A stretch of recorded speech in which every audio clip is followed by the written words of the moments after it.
naninira ako sa Katoliko. Hindi. Sinasabi ko lang yung tanong ng kapatid, yan ba ay sakramento? Totoo ba yan? Wala sa Biblia yan, sakramento nyo na yan. Yung sinasabi mong 7 sacraments, eto yun.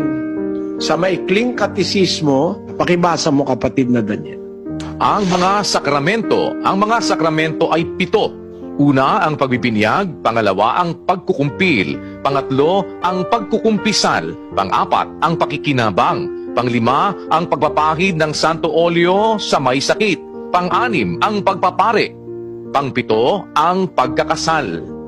Ayan. Yan ba ay sakramento? Totoo ba yan? Wala sa Biblia yan, sakramento nyo na yan. Binyag, sakramento? Paano sakramento? May bayad. Ang tunay na binyag, walang bayad. Sabi ni Pablo, pinangaral ko ang ebanghelyo, walang bayad. Eh kayo, sakramento, may bayad. Binyag, may bayad. Kasal, may bayad. Paano naging sakramento yung binabayaran?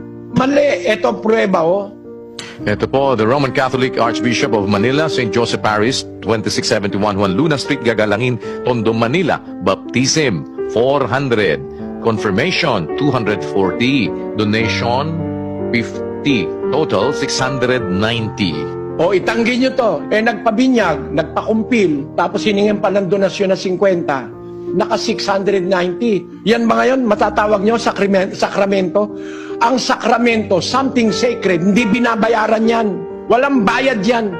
Mga bagay na binigay sa ating walang bayad ng Diyos. Yun ang sabi ng Biblia. Tapos kayo naman, sakramento, may bayad. Sa 2:12 ng Ikalawang Korinto.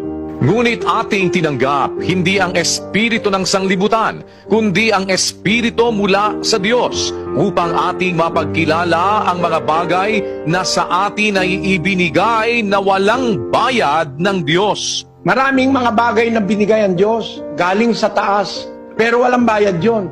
Eh ang sakramento nyo, halos lahat binabayaran eh. Magpamisa ka, magbabayad ka. No? Magpakumpil ka, magbabayad ka. May bayad eh.